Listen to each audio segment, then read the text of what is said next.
Here I have Tecno Camon 18 Premiere, and today I'm going to show you how to record screen on this device.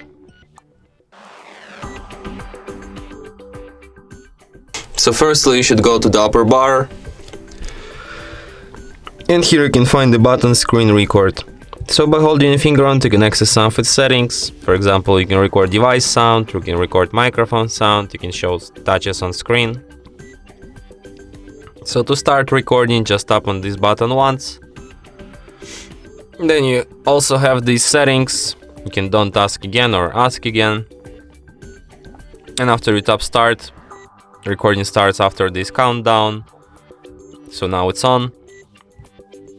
Let's record something, and when you're done recording, just tap on this button once again, and recording will be saved to the gallery.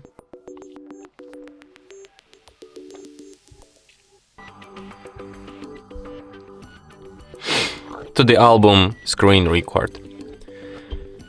And from here you can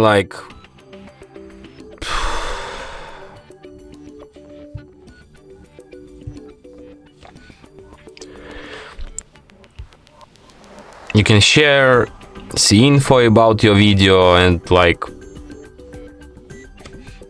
I don't know how you can delete it. And that's how you can share, collage, delete it, and perform other actions or something like that. And that's it. Thanks for watching. If you find this tutorial useful, don't forget to hit that like button and subscribe to our channel.